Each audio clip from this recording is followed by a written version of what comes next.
A farmer was harvesting crops alone after a flood. But the next week, hundreds of volunteers showed up with tractors to help out. Before we continue, don't forget to subscribe to the channel, like the video, and comment where in the world you're watching from. Let's go. Walter Fielding stood on the edge of his battered farmland and watched the first rays of sunrise illuminate the soggy soil. A week ago, this land had been lush and green. Now it resembled a muddy lake left behind by the worst flood his town had seen in 50 years. Broken pieces of wooden fences were scattered across the property, evidence of the relentless waters that had surged in after 3 days of punishing rains. Yet there he was at dawn, leaning on an old shovel, refusing to let devastation define the future of a farm that had been in his family for 3 generations. He could still picture the moment the levee broke, how the water roared across his fields without mercy, swallowing rows of corn and wheat in minutes. The storms had hammered the nearby river, forcing it beyond its banks until it found weak points in the aging infrastructure meant to keep farmland safe. In those frantic hours, every ditch and canal overflowed. Walter and his neighbors tried to lay sandbags, but they were no match for the surge that came in the dead of night. By sunrise, the land was underwater, livestock huddled on small patches of higher ground, and the roads leading in and out of the area were impassable. In the days since the disaster, emergency officials had come around with cautionary words and pamphlets about government assistance. They took a few pictures, wrote down some details, and promised that help would arrive eventually. Walter didn't blame them for leaving quickly. There were countless damaged properties in the region. But when he saw those officials drive off, he felt a raw hollowness in the pit of his stomach. He worried that in the competition for aid, a small family farm like his would be overlooked. The place he called home, the fields he had tended since he could barely walk, might be sacrificed in the shuffle for funds and resources. Still, he was determined not to give in. Walter had a stubborn streak that came from his grandfather, the man who had cleared these fields with his own hands after returning from war. With the floodwaters now receding, Walter resolved to begin harvesting whatever remained, alone if he had to. He refused to let the season slip away, convinced that even partial yields might help pay the mortgage and stave off bankruptcy. There would be no grand announcements or big rescue convoys pulling up to his gate. As far as he could see, no one was coming to save him. The morning after the officials departed, Walter walked the boundary of his farm to assess the true extent of the damage. His boots sank into mud that reeked of river silt and decaying plant matter. Half of his fence posts had been snapped off at ground level. The chicken coop was tilted at a precarious angle, forcing him to move his remaining hens into a makeshift shelter behind the barn. The orchard on the western edge of his property was littered with broken branches, and scattered throughout the fields, row after row of corn stalks lay flattened, drenched in muck.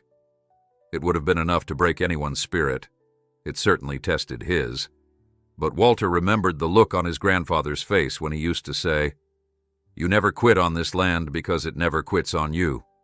The old man had survived droughts and storms, had endured times of near ruin. Walter believed he owed it to that legacy to keep going. So he spent the next 2 days hauling debris from the main field, clearing paths so at least one small tractor could pass without getting mired in the mud. He worked alone, from dawn to dusk, the sun beating down on his back. When exhaustion took hold, he would rest a moment, then push himself to continue. On the 3rd day of solitary labor, Walter harnessed his old tractor, a machine purchased secondhand some 15 years ago. It rattled and coughed as he turned the ignition, but eventually sputtered to life. Under normal conditions, he would have worried about the worn tires or the leaky fuel line. Now he simply needed the tractor to keep crawling forward so he could salvage something from the battered corn stalks while they were still harvestable. Inch by inch, he coaxed the machine across the mire. He prayed that the muddy ground wouldn't swallow the wheels. A few times he had to cut the engine, jump down, and pry rocks or branches out of the way to keep moving. All the while, he could feel the weight of hopelessness gathering in his chest. He saw the miles of broken farmland and thought of the money it would cost to repair irrigation channels, fence lines, and livestock enclosures. Debt collectors didn't care about floods or the plight of small farmers. Banks wanted their payments. Insurance, even if it covered part of the loss, would never be enough to restore everything. And yet he pressed on. Row by row, he gathered what was left of the crop with his mechanical harvester attachment, lumps of wet corn rolling into the trailer behind. It wasn't much, but it was something. When the sun began to set, painting the sky with streaks of orange and pink, Walter parked the tractor by the barn. He hopped down, mud staining his jeans and boots, shoulders aching from hour upon hour of tension. Nearby, the silhouette of his house stood gloomily against the wide sky. He reminded himself that tomorrow he would start again. This wasn't just about saving the farm. It was about preserving a way of life, a piece of history passed down through generations. Word traveled fast in the nearby town. Neighbors who had troubles of their own heard how Walter was out there every day, harvesting alone. Many wanted to help, but had lost as much as he did. Some faced their own ruined barns or destroyed pastures. A few would drop by in the evenings to see if Walter needed a ride to the supply store or to hand him a homemade meal. But they couldn't offer the manpower or equipment required for a large-scale recovery. Everyone felt overwhelmed and uncertain. A sense of isolation clung to the entire area, as though they had been collectively abandoned. On the 5th night after the flood, Walter sat on his porch, the flicker of a single lantern illuminating the gloom. He barely recognized his land in the moonlight. It looked ravaged and unfamiliar. He wondered if a person could fall out of love with the place they had cherished all their life, if heartbreak could seep in when the land turned unyielding and cruel. Then he reminded himself that floods had come and gone before. The farm had endured. What it needed now was time, devotion, and a chance to breathe again. He rose before dawn the next morning, stiff in every joint, and resumed clearing debris from the orchard. The swirling river water had pushed logs and branches against the fruit trees, tangling them in thick layers of litter. Some of the smaller trees were bent over, and he wasn't sure they'd survive. Still, he pruned the broken limbs, gathered fallen fruit, and stacked the wreckage away from the trunks so that fresh air could circulate. By midday, drenched in sweat, he moved on to the next portion of the farm. At times, it felt as though he was merely scraping the surface of a colossal task. But that small progress gave him hope. Wordlessly, hour by hour, the farm's battered face began to show hints of recovery. Water drained from the furrows, leaving behind silt that might one day fertilize new growth. Birds returned, skittering across the muddy ground in search of worms. Walter found comfort in these small signs, though he remained realistic about how much needed fixing. The road to a full harvest was long and uncertain, but each day of work chipped away at the hopelessness. Then, late in the evening of the 7th day, when Walter was so tired he could hardly think straight, his phone buzzed with a message. It was from a neighbor in a town nearly 40 miles away, someone he barely knew beyond exchanging greetings at the county feed store. The message read, "Heard what you're doing out there. A few of us are heading your way with tractors and supplies. We can't let you do this alone." Walter blinked at his phone, disbelief mingling with a surge of emotion he hadn't felt in days. Was this real help or an empty promise? He didn't want to get his hopes up, but the next morning, while he was hitching a battered trailer to his tractor, he heard the rumble of engines. He looked down the main road and saw a line of vehicles, far more than a single neighbor could possibly bring. Pickup trucks hauling feed, flatbed trailers stacked with hay bales and fencing materials, and behind them, at least a dozen tractors, powerful and modern, rolling in like an iron cavalry across the battered landscape. In that moment, Walter realized he wasn't alone after all. News had spread through farm communities and social networks, inspiring volunteers who understood exactly what it meant to lose everything to disaster.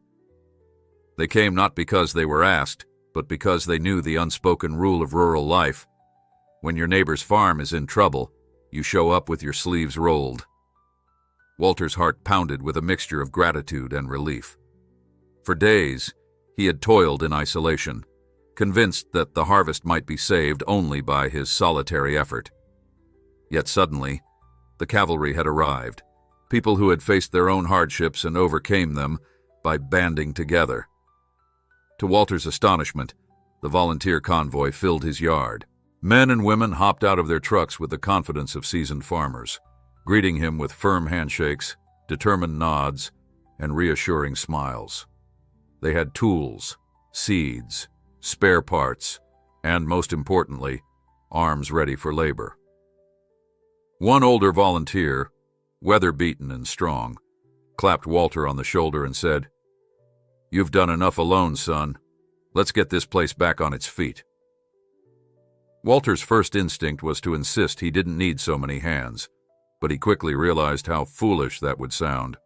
Over a dozen people had arrived, and each was prepared to help with no expectation of payment beyond a simple meal and the satisfaction of putting a broken farm back on its feet. They brought a youthful energy that seemed to sweep across the muddy fields, replacing the stagnant heaviness that had hovered for days. Some started unloading tools, shovels, rakes, and wheelbarrows. Others began assessing fence damage or checking the condition of the barn's foundation. As soon as they fanned out, Walter felt a weight lifting from his mind. No longer was he looking at each half-ruined field, each collapsed structure, and wondering how he could shoulder the burden alone. Now there was a plan. "Let's prioritize, folks," called out a woman wearing a cap from the county fair. She spoke in a warm, no-nonsense tone that reminded Walter of his favorite aunt. "We've got a handful of us good with fence repair, so we'll tackle that first. Don't want livestock wandering into the road or getting stuck in low spots." She pointed to the orchard in the west. "Anybody with experience in pruning or orchard cleanup, head that way. And we'll need 1 or 2 people on the tractor with Walter. He knows his land best, so follow his lead." Walter watched in quiet awe as men and women he had never met began organizing themselves with practiced skill. They assigned tasks efficiently. A retired teacher volunteered to sort through damaged feed bags, while a pair of brothers in matching denim jackets hauled debris from the orchard. Some of the older volunteers set up a makeshift repair station near the barn where they would mend broken fence posts, sharpen tools, and fabricate quick fixes for battered equipment. Their straightforward sense of purpose breathed renewed life into the place. He spent the morning in the tractor with a volunteer named Molly, a rancher from 3 counties over, who spoke in a soft drawl and knew her way around heavy machinery. Together they navigated the muddy rows, collecting whatever salvageable crops they could find. More than once the tires threatened to sink, but Molly expertly shifted gears and rocked the tractor back and forth until it found traction. Walter was used to doing everything himself and found it disconcerting how quickly she offered to take the wheel. But he recognized that extra set of hands meant the difference between finishing in a week or finishing in a month. Soon, he was glad for her presence, especially when the tractor's harvester arm snagged on a submerged log and Molly hopped off without hesitation to free it. By midday, the place looked busier than it ever had, even in prime harvest season. Volunteers called out to one another across the fields, exchanging updates over the thrum of machinery. A breeze carried the damp smell of churned earth, but mingled now with the tang of sawdust from hastily repaired fence boards. The orchard cleanup crew made visible progress, cutting away broken branches and stacking them neatly for disposal. A few volunteers attempted to save any fruit that hadn't rotted, tossing it into baskets that they'd later donate to a local food bank. Meanwhile, the fence repair team hammered posts into place, restoring a boundary that had been wiped out when water rushed through. Walter found himself walking from one group to the next, offering guidance or simply thanking them for their efforts. He hadn't realized how starved he was for human company during a crisis. It felt affirming to share some of his knowledge, like where the property line sloped or how best to avoid a hidden spring, and watch others nod with understanding. They made him feel like he was part of a broader community, not just a forgotten farmer on a flood-ravaged plot of land. The volunteers had thought of everything. Around noon, one of the trucks pulled into the yard and set up a table laden with sandwiches, water jugs, and fruit. While everyone gathered for a break, the atmosphere turned almost celebratory, despite the mud caking their boots and the knowledge of so much work still to be done. People introduced themselves, laughing about how they had only heard rumors of that stubborn farmer who wouldn't give up, and decided to pitch in. They shared stories of their own floods, tornadoes, or personal hardships, reminding Walter that struggling alone was never the answer. He felt a sudden sting of tears he had no desire to hide. Gratitude washed over him, as tangible as the floodwaters had been a week before. After lunch, the teams rotated tasks. Those who'd repaired fences all morning switched over to orchard detail, and the orchard crew moved to help gather any remaining crops. The sense of coordination was remarkable. Several people rummaged in the barn for salvageable planks or stray bolts, emerging triumphantly whenever they found some piece of equipment that could still be put to use. One man, who owned a small sawmill, measured sections of damaged lumber to see what could be repurposed. Another volunteer specialized in electrical work and spent hours rewiring waterlogged fixtures. Walter realized his single generator wouldn't be sufficient if they wanted to run multiple tools at once, so a volunteer from the next county drove back home to bring an extra generator. Molly continued helping Walter with the tractor, and by late afternoon they had harvested a surprising amount of salvageable produce from the battered fields. While it might not bring in the profit of a normal year, it was infinitely better than the near-total loss Walter had braced himself to endure. Each cornstalk they managed to save felt like a small victory, a testament to resilience amid disaster.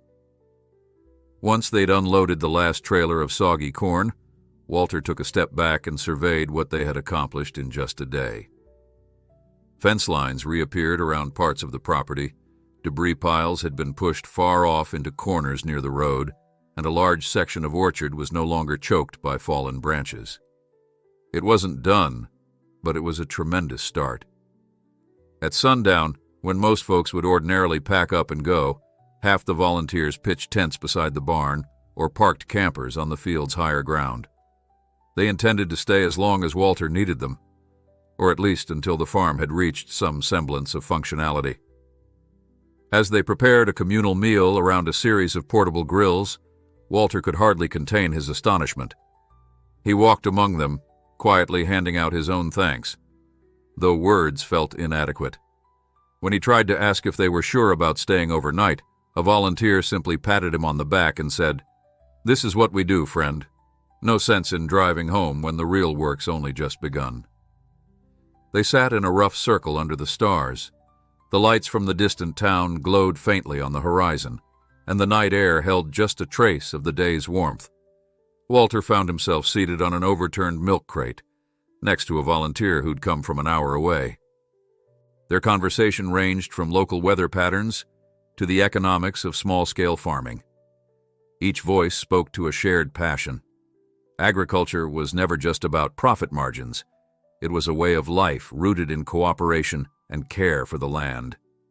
In a lull of conversation, Walter felt compelled to share an old story about his grandfather, how he built the first wooden fence on the property single-handedly. He recounted how his grandfather had hammered each nail in with an old hammer that Walter now kept in the barn, a family relic of sorts. People listened intently, smiling or nodding. "That's exactly the kind of grit we're here to honor," Molly said from across the campfire glow. "Your grandfather's spirit didn't wash away in that flood. We're just helping you keep it alive." After dinner, many stayed up, mapping out the next day's objectives. They wanted a coherent plan for clearing more debris and finalizing orchard repairs. One group discussed ways to build flood barriers that might hold better in the future, while another considered whether local nonprofits might donate materials. Each time someone came up with a fresh idea, they shared it openly. searching for consensus. Walter marveled at the unstoppable momentum of so many minds coming together. Tired as he was, he couldn't help smiling as he watched these strangers unite around a common goal. He finally retreated to his house and slept more soundly than he had in weeks. His body ached, but it was the good ache of honest labor done alongside allies. When he woke before dawn, he peered outside to see a half-dozen volunteers already awake, preparing coffee or organizing tools under the pale sky. By the time the sun crested, the farm buzzed with life again. The orchard team aimed to finish clearing out the last of the debris, while a separate group would begin replanting sections of the field using seeds salvaged from various barns around the county. The fence crew planned to replace the final busted posts and reinforce them against future storms. Even the chickens, moved temporarily to a safe enclosure, began to settle back into laying eggs more consistently. Midway through that second day, a few more vehicles arrived, bringing still more volunteers. News had spread even further. Local radio stations mentioned Walter's farm on their morning broadcasts, praising the outpouring of support. Additional hands meant tasks could get done faster, so someone decided to organize a scrap metal run. They collected all the twisted, useless metal fragments from around the property, piled them onto a borrowed flatbed, and drove them to a recycling center. The payout wouldn't be large, but every little bit would help Walter's finances. A local mechanic also showed up, offering to do a thorough inspection of the tractor. He replaced a damaged seal and changed the oil, refusing any money. Seeing the old machine roar back to life without complaint gave Walter fresh hope. Meanwhile, a volunteer named Kevin rummaged in the barn and found an antique seed spreader. "Looks like it just needs a little grease and elbow work," he said cheerfully, determined to make it functional again. Each moment brought a fresh glimpse of generosity, each hour a reminder that compassion lived in every corner of rural America. Walter allowed himself a rare moment of calm in the afternoon. He stood at the edge of the orchard, leaning against a newly repaired fence post. The sun lit the rows of fruit trees from behind, outlining the volunteers as they bustled among the branches. He could hear the distant hum of the tractor, see wood chips flying as another group cut damaged limbs into firewood. The memory of that hopeless, solitary struggle just days before felt strangely distant now. He had been in the same fields, same mud, but his spirit had been on the verge of collapse. And then, as if carried by a gentle wind, hope had arrived in the form of neighbors and strangers bound by a shared commitment to help. By sunset on the second day, half the orchard was officially cleared, and the newly straightened fence stretched around most of the property. Molly and Walter harvested a final pass of corn in one of the less damaged sections. Remarkably, they salvaged enough to fill several large crates. A friend who worked at a farmer's market in the next county volunteered to distribute whatever was edible at a discount price, funneling that income back into Walter's repair budget. It was far from a normal harvest, but it was money that would make a genuine difference. As the volunteers gathered for another evening meal, the sense of accomplishment was palpable. In 24 hours, they had reshaped the farm's future. Instead of a battered patch of earth, it was becoming a place of resilience. The orchard now had clean rows and upright trees. The fields were organized and partially harvested, and the livestock areas were secured. People spoke of staying one more day, maybe two, to finish up. They reckoned that with a bit more effort, Walter's farmland would be ready to thrive again, or at least not drown in mortgage debt. For Walter, it was more than simple recovery. It was proof that community still meant something real. He glanced around at the faces lit by lantern light, noticed the smudges of dirt across foreheads, the sweat stains on shirts, and the tired but satisfied smiles. He thought of the moment a week ago when he stood alone, numb with despair, convinced that no one else cared about his family's legacy. Yet here they all were, a living testament to how empathy could bridge distances and differences.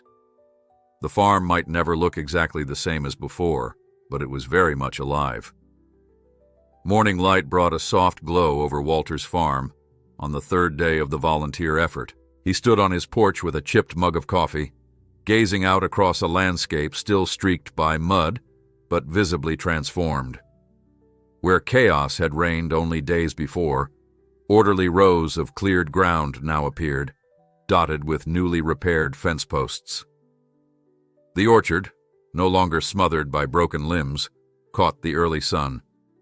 Traces of a gentle mist clung to patches of earth where shallow puddles remained. Walter felt a quiet pride swell inside him. He sipped his coffee, determined to join the volunteers as soon as they were ready to begin another round of work. He walked down the porch steps and saw half a dozen people around the smoking remains of the fire pit they'd set up by the barn. They were warming their hands or preparing a simple breakfast of scrambled eggs and bacon, the smell of which carried easily on the damp air. One man, wearing faded overalls, waved Walter over. "Got a spare plate for you," he said. "Better eat quick if you want some." Walter gratefully accepted, smiling at how naturally these strangers had claimed a place at his table, whether real or metaphorical. In his heart, they no longer felt like strangers. The plan for the day was ambitious. A few volunteers had scouted the far side of the property the evening before and reported back that the orchard's drainage ditch needed serious attention. If it remained clogged, more storms could wreak havoc all over again. Another crew aimed to shore up the barn foundation, which had shifted slightly in the flood. They had supplies on hand, courtesy of a local building supply shop owner who had donated extra bags of concrete mix. Meanwhile, the newly formed field team would push ahead in replanting whatever seeds they'd rescued, hoping the soil would recover if they sowed fresh vegetation to stabilize it. Walter hopped in his tractor around mid-morning, but this time he wasn't using it to harvest soggy corn. Instead, he guided the machine slowly toward the orchard ditch, towing a trailer loaded with shovels, gravel, and the tools they'd need to clear debris. Molly joined him, perched on the edge of the tractor's rear step, her cheeks flushed with excitement at the prospect of tackling another messy job. "You weren't kidding about water damage," she said, scanning the gullies carved by the receding flood. "But if we clean out the muck and reinforce these banks, we might prevent future collapses." They parked near a cluster of half-buried logs and branches that blocked the drainage channel. Several volunteers arrived on foot, carrying rakes and pitchforks. Working side by side, they pried free massive lumps of debris. Every so often, someone would strike a hidden stone, sending sparks of metal on rock. Despite the back-breaking labor, nobody complained. In fact, the orchard rang with the music of conversation and the occasional joke. At intervals, they paused to drink water, wipe the sweat off their brows, and compare notes about how best to keep the ditch from clogging again. Meanwhile, back at the barn, another group was hard at work stabilizing the foundation. Kevin, who had found the antique seed spreader earlier, was mixing concrete under the watchful eye of a retired construction foreman. They had jacked up one corner of the barn to realign a sagging beam, carefully inching everything into place so the structure would stand firm. Now, they were pouring fresh cement around strategic points to anchor the repaired support posts. The entire process required patience, skill, and a readiness to adapt, when old timbers proved more fragile than expected. Periodically, Kevin would dart outside to ask if anyone had extra planks or nails, returning moments later with what he needed. At midday, the orchard team had cleared enough of the drainage ditch that water actually started flowing again. It trickled first, then gained strength, carrying silt and smaller twigs away. Walter stepped back from the edge and watched the water's path swirl toward the far corner of the property. He felt a strong sense of relief, as though they'd just unclogged an artery that fed the entire farm. Molly clapped him on the shoulder. "We did it," she said with a grin. "That's one less headache for you." They joined the others for a quick lunch near the orchard, sharing supplies from a makeshift cooler. After the break, some volunteers moved to a fresh challenge, the western fence line. That stretch had been mostly ignored, while they focused on immediate needs like harvesting and orchard salvage. But now, With an unexpected supply of lumber delivered by a friend of a friend, the volunteers spread out to replace rotten or broken boards. They set new posts deeper than before, determined that if floodwaters ever returned, they would at least meet stronger resistance. Walter marveled at how every single piece of this puzzle fit together thanks to community synergy. Late in the afternoon, a local reporter showed up unannounced. She climbed out of a dented SUV, notebook in hand, camera slung over her shoulder. "I'm looking for the farmer who refused to quit," she said to a volunteer who was carrying boards to the fence line. The volunteer pointed her toward the orchard, and soon she found Walter pulling a stubborn log out of thick mud. He looked startled when she approached, but she introduced herself with a friendly smile. "Mind if I ask a few questions?" she said. "Folks in town are buzzing about what's happening here."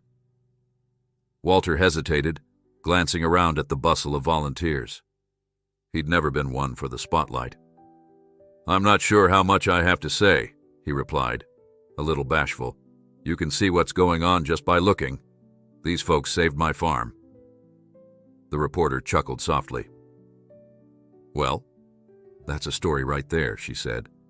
"But I'd love to know how it all came together." So he told her about the flood, about being alone in the aftermath, about how neighbors he barely knew had organized themselves through calls, texts, and local bulletins. As they talked, a group of volunteers in the background worked systematically, loading branches into a trailer.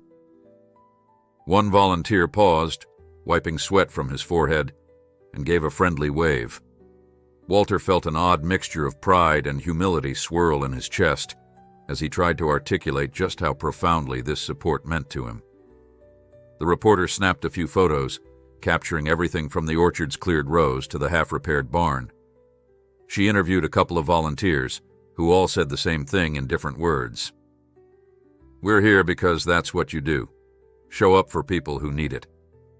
She scribbled furiously in her notebook, occasionally stopping to beam at Walter. "I can't wait to share this with our readers," she said. "It'll remind everyone that hope is still alive in these parts." Evening arrived, bringing the slightest chill in the air. Someone lit a lantern by the makeshift meal area, and the volunteers huddled around for dinner. One group fired up a portable grill, cooking fresh vegetables and ground beef patties donated by a local butcher. The scent of sizzling food mixed with the crisp smell of freshly cut wood. Conversations flowed freely. People traded stories of prior floods or big storms, of times they'd also needed a helping hand. Some had come from as far as 2 counties away, drawn by the growing rumor that Walter's farm was the place to lend a hand if you had a spare day or two. After dinner, the conversation turned to what might happen in the coming weeks. "You're doing a lot of short-term fixes," one volunteer pointed out. "But the real test will be when the rainy season hits next year. We should think about a more permanent solution, maybe building a better levee along the low-lying fields." Another volunteer, who had experience working with local government grants, offered to start looking into potential funding or engineering advice. Walter nodded, simultaneously overwhelmed and grateful that people were still thinking of the farm's long-term stability. Molly and Kevin helped compile a list of tasks for the next day. They wanted to finish the barn foundation work, dispose of the last scrap metal, and maybe replant some of the orchard's younger trees that had been uprooted. Walter realized that each day's progress seemed to spark new ideas. The unstoppable momentum of the group left him speechless at times, but never for long. Whenever he found himself lost in thought, someone tapped him on the shoulder, offered him a new chore, and he jumped back into motion. Late that night, Walter sat by the dim embers of a dying fire, thinking about how quickly everything had changed since the moment the volunteers arrived. He recalled how, before any of them showed up, he had tried to harvest alone, pulling soggy corn from the muck, fueling his day with worry and stubbornness. Back then, the silence felt heavy, broken only by the tractor's engine and the squish of every muddy footstep. Now laughter, talk, and the clang of tools formed a constant soundtrack. Where once he dreaded the new day, now he embraced it, knowing there would be good company and measurable progress. He went to bed full of cautious optimism. The flood had taken so much: time, resources, the neat rows of his once pristine fields. But it had also revealed something priceless. He was part of a larger tapestry of kindness, one that stretched beyond the horizon. Lying in his bed, he mused on the notion that maybe his grandpa's wisdom applied to people as well as fields. Maybe you never quit on others because they'll never quit on you given the chance. Morning dawned with a veil of clouds, and an early drizzle threatened to slow work. But the volunteers adapted quickly, pulling tarps over lumber piles, wearing light rain jackets, and forging ahead without hesitation. The orchard ditch now ran freely, so there was no danger of water pooling.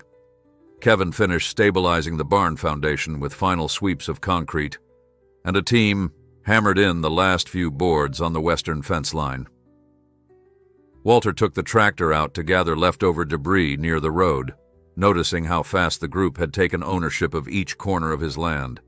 He hardly had to give directions anymore. Everyone seemed to know exactly where to go. That afternoon, another surprise arrived in the form of a large flatbed trailer carrying fresh topsoil, donated by a regional agricultural supplier. The driver explained that he'd heard about Walter's predicament on the local radio and figured the farm could benefit from nutrient-rich soil to replace what the flood had stripped away. So with the help of about 10 people, Walter began to spread the topsoil in the most eroded parts of the property. They worked in pairs, raking and smoothing, laying the foundation for new seeds to take root. Each shovel of dark, crumbly soil felt like a deposit of hope. By late evening, the orchard was nearly pristine, rows of blossoming trees waiting for next season's full recovery. The barn stood solid on its refurbished foundation. The fence line connected from east to west, and the fields showed new signs of life. Where waterlogged furrows once stood, rows of newly turned soil promised the possibility of a future harvest. Walter and the volunteers gathered one last time to share a meal under the open sky. Most planned to depart in the morning, returning to their own farms or day jobs. They talked about the next phases, about how Walter could keep building on this progress. More than that, they spoke of the friendships that had formed in just a few short days. Watching them talk and laugh, Walter felt an unspoken bond that linked them. Yes, adversity had brought them here, but it was compassion, knowledge, and the pride of honest work that truly united them. He resolved to repay it somehow whenever another farmer faced a similar crisis. It was a silent vow he made as he let the night breeze cool his cheeks. The flood might remain a painful chapter in his memory, but it would also be the chapter where help poured in like sun after a storm. During the final night that the volunteers spent on Walter's farm, a subdued excitement rippled through the campsite. People were proud of their work, but also aware that life was returning to its usual pace come morning. They lingered around the flickering glow of portable lanterns, swapping hopeful stories about the future. Walter, standing at the edge of the orchard with Molly, felt a gentle ache in his chest. He wondered if this quiet sense of camaraderie would remain once everyone packed up and drove away. He vowed to remember how community blossomed, even out of catastrophe. At dawn, the remaining volunteers rose to do one last sweep of the property. They piled leftover tools into pickup trucks, carefully stowed away tarps, and stacked any spare lumber near the barn. Some volunteers planned to return in a few weeks to check on Walter's progress, but for now they had to return to families, jobs, and obligations. As the morning sun crept higher, final handshakes and tearful farewells filled the air. Kevin hopped into his truck, with a promise to come back if the barn needed further reinforcement. Molly lingered at the orchard, searching for the right words to say goodbye. Walter walked from group to group, expressing thanks he could scarcely put into words. Each volunteer seemed just as eager to offer final advice. Keep the orchard drainage clear, follow up with the Farm Bureau about flood insurance, and consider replanting hardy cover crops for the next season. Someone handed him a folded map, marked with recommended improvements to the levee. Another gave him an envelope stuffed with small donations they'd collected to help with urgent bills. Walter's hands trembled slightly when he opened it, seeing more cash than he ever expected. His gratitude poured out in hushed murmurs, overwhelmed by their generosity. Before the volunteers departed, a few decided to gather for a quick prayer near the new fence line. They bowed their heads, thanking the land for its resilience and thanking each other for the unwavering support. Walter stood quietly, feeling tears prick his eyes as he realized how profoundly these people had become part of his life. When the prayer ended, the volunteers loaded up their vehicles. Engines rumbled to life, and a slow parade of trucks, trailers, and tractors rolled down the dirt lane, leaving behind tire tracks in the soft ground. One by one, they turned onto the main road, heading home. Soon, the farm fell silent again. Walter found himself standing alone outside the barn, listening to the distant caw of crows. For a moment, he felt a pang of loneliness after the sudden departure of so many bright voices. Yet the evidence of their work remained all around him. Every repaired fence post, every pruned tree, every neatly stacked bundle of salvage materials reflected their labor and kindness. He walked slowly to the orchard, letting the hush of the morning settle around him. As he reached the ditch they'd cleared, clear water ran smoothly along the channel, a symbol of renewed life. He thought of Molly, how she'd never complained about mud or rain, always ready with a smile when the work got tough. He replayed the memory of her final handshake, the subtle quiver in her voice as she said goodbye. Though Walter didn't know if he'd ever see her again, he hoped to keep in touch, maybe send updates about how the farm was doing. Taking a deep breath, he reminded himself that the farm needed him now, more than ever. There was still plenty to be done: irrigation checks, crop rotation planning, and the dreaded paperwork for relief funds. But he felt ready. He trudged back to the house and sat down at the kitchen table. Stacks of mail awaited him, including letters from lenders and notices from the county assessor's office. Just looking at them made his shoulders tense, but the fresh surge of confidence he'd gained kept him from sinking into despair.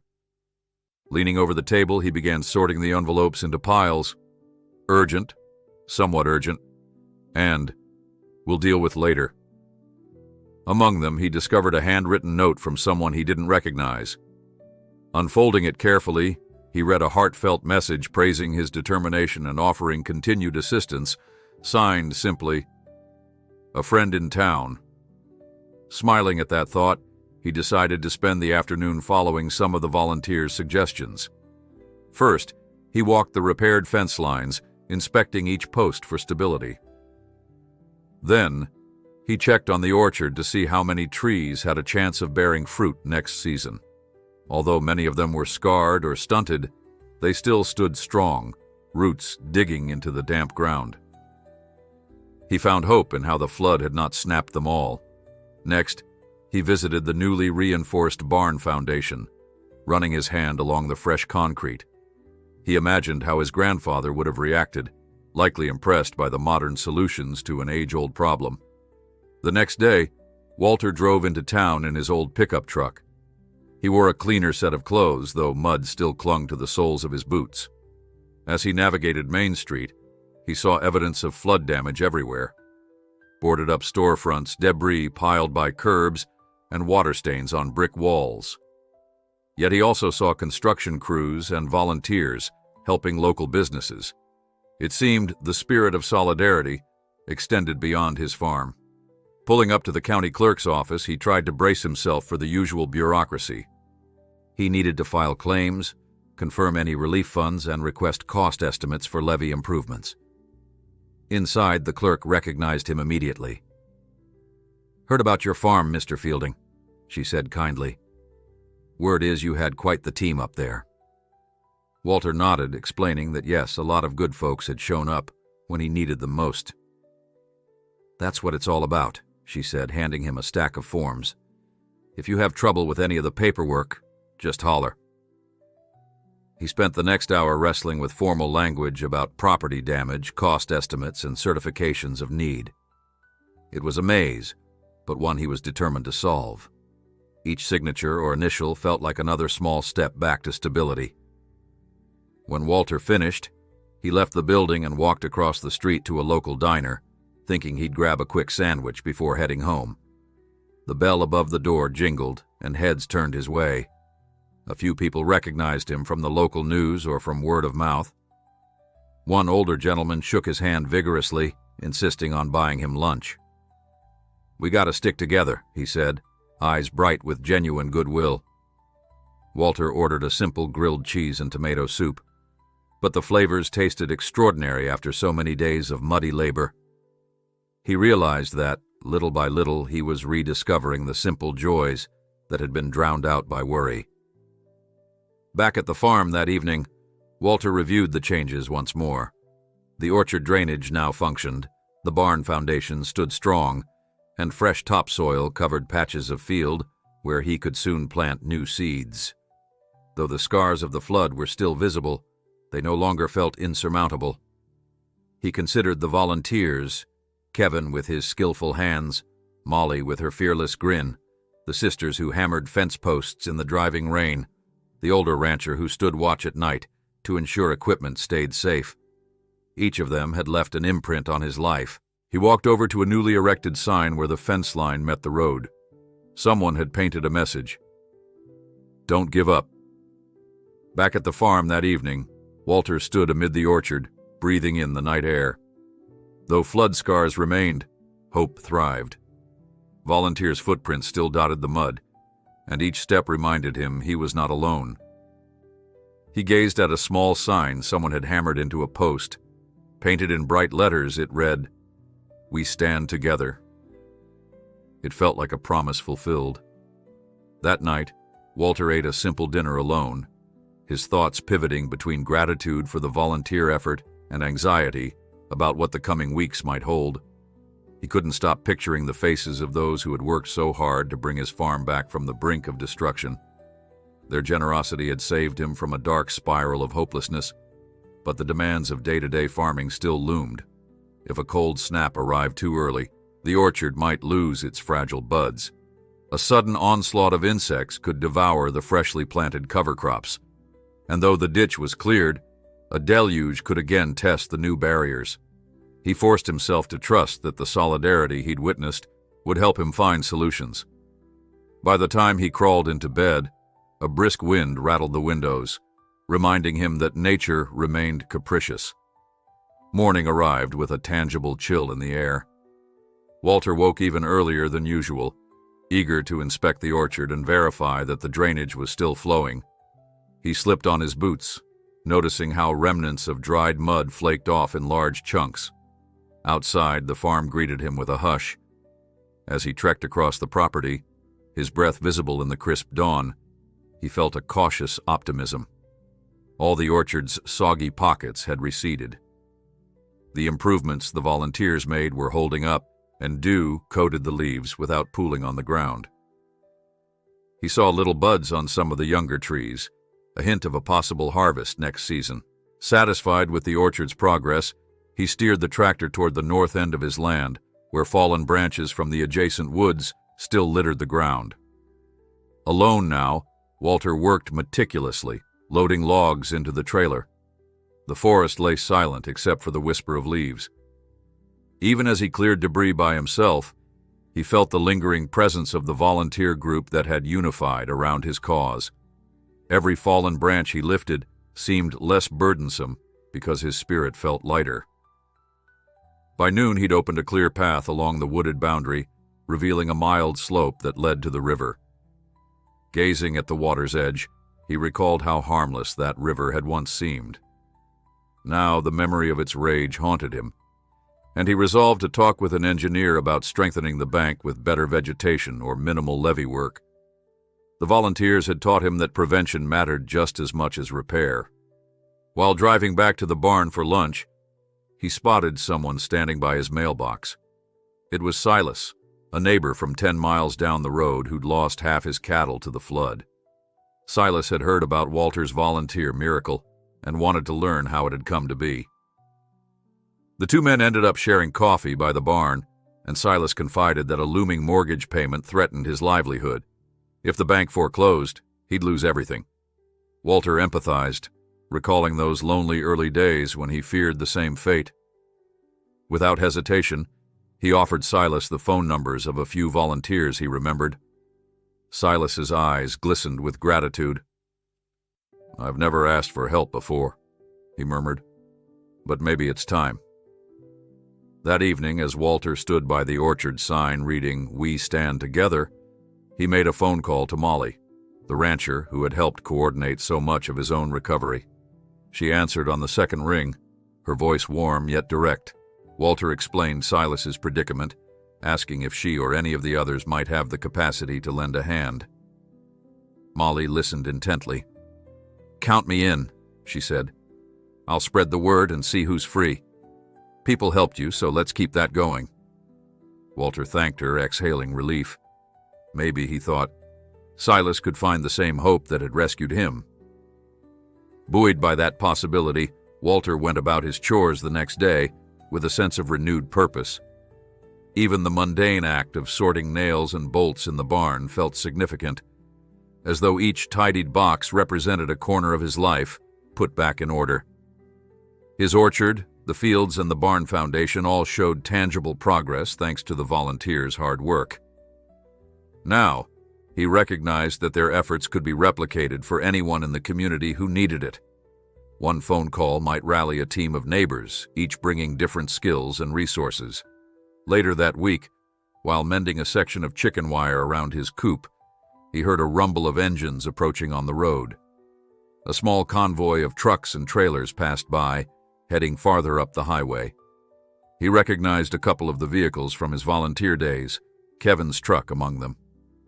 Sure enough, they honked in greeting, and he waved back. He realized they were on their way to Silas's ranch. The knowledge that another farm would be saved from ruin filled him with quiet pride. He felt part of something larger, a living chain of support stretching across fields and hills. That afternoon, after finishing his chores, Walter sat on his porch and read a local newspaper. As expected, the story about his farm still made headlines. Neighbors had shared photos of the orchard clearing, the fence repairs, and the communal meals. The article not only praised the volunteers, but encouraged readers to step up for the ongoing needs of flood victims throughout the region. A follow-up editorial urged local businesses to donate materials for more efforts to keep that spirit of cooperation thriving. He noticed an invitation at the bottom of the page for an upcoming community meeting about flood prevention strategies. Intrigued, he circled the date. When the day of the meeting arrived, Walter drove into town and found the modest hall buzzing with activity. Farmers, ranchers, townspeople, and even a few local officials gathered to exchange ideas on how to build resilience. He recognized some faces from the volunteer effort, including Molly, who waved him over. They spent an hour listening to presentations on levee reinforcement, orchard flood drains, and funding opportunities through state grants. People asked pointed questions and shared personal accounts of heartbreak, but the overall tone was hopeful. Where once folks might have felt isolated, now they saw a path forward through collaboration. As the meeting ended, Molly introduced Walter to a representative from the Agriculture Extension Office. The man wanted to see the orchard's drainage setup firsthand, believing it might serve as a model for smaller farms. Walter agreed to arrange a tour. He marveled at the shift. 2 weeks ago, he was overwhelmed by a broken farm, and now that same farm could inspire solutions for others. On the drive home, he replayed the entire meeting in his head, realizing that adversity had drawn them together. Returning to the farm, he noticed something new. Faint green shoots rising in the fields where volunteers had spread fresh topsoil and seeds. He knelt to examine the sprouts, gently brushing a fingertip across their delicate leaves. A sense of wonder sparkled through him. Each tiny plant stood as a testament to second chances. Yes, floods could demolish in a single night what took years to cultivate, but with unity and resolve, they could plant anew.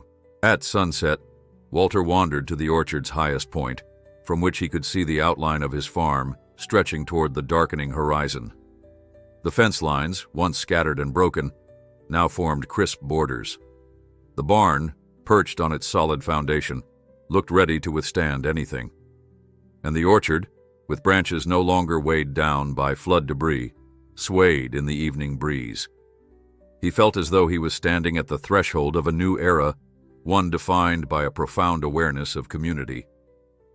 As twilight deepened, he recalled the final words of his grandfather, how he'd always said that a person's strength was measured not by what they endured alone, but by how they allowed others to help.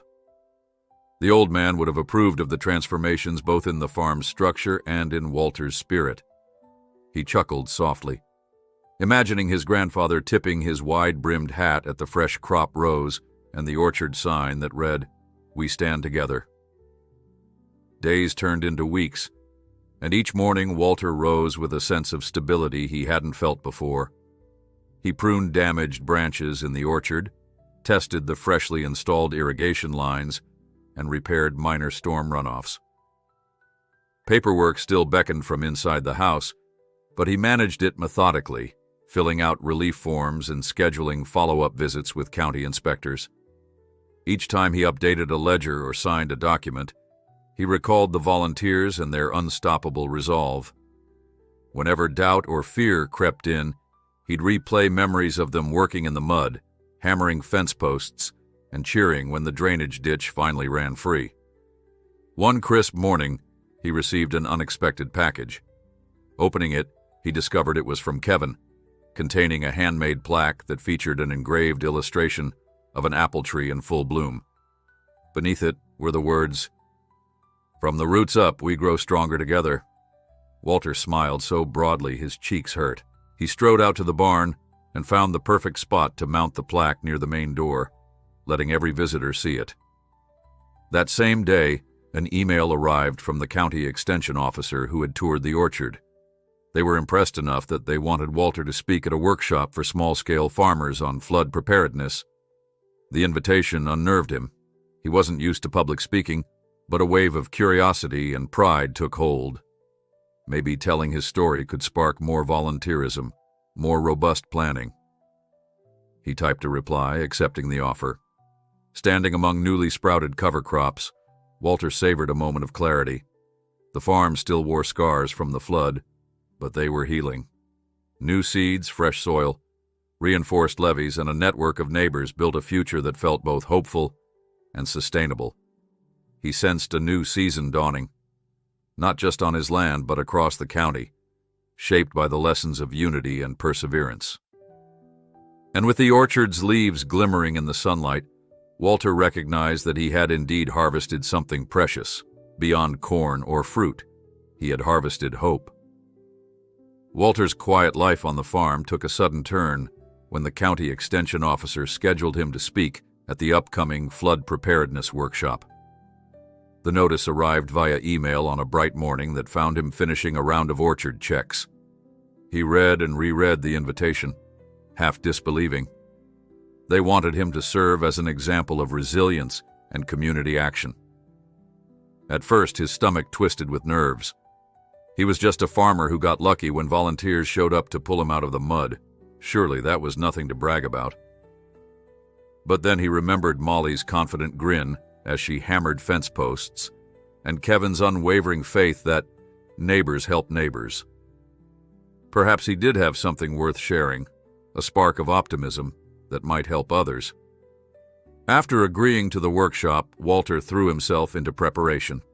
He spent evenings typing notes on his old computer, listing the steps that had made the biggest difference, clearing orchard debris to reduce fungal outbreaks, reinforcing the drainage ditch, building sturdier fences to keep livestock safe, and forging a strong volunteer network. As he compiled each topic, he realized that the story wasn't just about his single plot of land. It was about how a community could cooperate to overcome any crisis. He still found it surreal to see the transformation around him. Stumps removed, healthy seedlings sprouting where flood debris once lay, and an orchard that bloomed in green even after near devastation. A few days before the workshop, Silas dropped by unannounced. Walter's heart lifted at the sight of the neighbor's newly repaired pickup, courtesy of volunteers who had replaced its flooded engine. Silas leapt out, eyes bright, and thrust a carton of fresh eggs at Walter. "From my hens," he said, sounding almost shy. "They've been laying like crazy since the pen got fixed." Walter accepted the carton warmly, remembering the day Silas arrived, desperate for help. It hadn't taken long for the volunteer chain to rally around him, much like they'd done for Walter. Now, Silas's ranch boasted repaired gates, new feed, and a sense of renewed possibility. "I hear you're speaking at that meeting," Silas said. "Glad someone's telling our side of the story." They spent an hour walking Walter's farm, quietly marveling at how much it had changed. The orchard's drainage channel was now a model of efficiency, with gentle slopes and rock reinforcements that prevented runoff. The fences looked new, firmly planted in the ground. The orchard, once battered, stood in tidy rows. Even the barn's foundation showed no further signs of shifting, the fresh concrete setting nicely in place. As they passed by the little sign that read, "We Stand Together," Silas said, "That sums it up, doesn't it? I'm going to put something similar on my ranch. Remind myself that folks are stronger side by side." When the workshop day arrived, Walter left the farm early. He dressed in clean jeans, a collared shirt, and boots with only minimal scuff marks. As he drove toward the community center, early sunlight cut across rolling fields that still bore slight bruises from the flood. Road crews had patched potholes, and piles of debris were gone, replaced by new plantings or fresh grass. He parked behind a queue of trucks bearing license plates from all over the region. Apparently, the workshop had drawn a big crowd. His nerves fluttered again, but he steadied himself by recalling the orchard's steadfast resilience. If battered fruit trees could survive, so could he. Inside the community center bustled with people carrying notebooks and pamphlets. A large banner stretched across the meeting hall: "Flood Preparedness and Community Resilience." Tables were arranged in rows, each representing different resources: engineering advice, seed suppliers, livestock shelters, and volunteer organizations. Walter made his way to the front, where the county extension officer greeted him with a handshake. "Glad you could make it," she said, handing him a name tag that read, "Walter Fielding, local farmer." Her eyes shone as if to say she believed in his story. The morning sessions covered a range of technical topics: strategies for clearing silt after a major flood, best practices for channeling water away from barns, and how to coordinate with emergency management offices. Walter listened attentively, scribbling a few notes. He recognized terms he'd never heard of before, like bioswale design and hydrodynamic load. Yet each speaker emphasized that no amount of engineering replaced the power of communities mobilizing together. A civil engineer with wire-rimmed glasses declared, "If we share equipment, share knowledge, and show up for each other, our levees won't break so easily, and even if they do, we'll be ready." By midday, the workshop broke for lunch. Walter found Molly in the crowd, and they embraced briefly, two old friends now. She wore her trademark rancher's cap, and as they lined up for sandwiches, she teased him about public speaking. "You'll do great," she said, smiling. "Just tell them what really happened on your farm. People want to hear how we did it." Kevin joined them, wearing a grin. "Look at us, official workshop presenters," he joked. "Who'd have thought?" Walter's scheduled talk came right after lunch. He stood in front of about 50 attendees, each face expectant. Clearing his throat, he began hesitantly, describing the morning he'd woken to find his land submerged. Step by step, he recounted his lone attempts to salvage the harvest, the slow arrival of despair, and then the miraculous day volunteers converged at his gate. He spoke of orchard repairs, fence mending, orchard drainage, and the intangible support that lifted his spirits. I discovered, Walter said, voice growing steadier, that resilience isn't an individual trait. It's a collective one. I couldn't have done this alone. At one point he paused, glancing at Molly and Kevin in the audience. They nodded encouragingly. He went on to explain how the volunteer network expanded, how Silas then received the same kind of help, and how they'd all begun discussing structural improvements for future floods. What we built, Walter said, was more than a quick fix. It's a new way of thinking about challenges. If your neighbor's fence is down, you help raise it. If your neighbor's orchard is drowning, you help drain it. Next time, they'll do the same for you. When he finished, a warm round of applause erupted. People asked questions, scribbling notes about how to initiate volunteer systems in their own communities. Some wondered about funding, others about organizing schedules. Walter admitted he didn't have all the answers, but he assured them that local radio stations, social media, and word of mouth had spurred plenty of neighbors to come together in his case.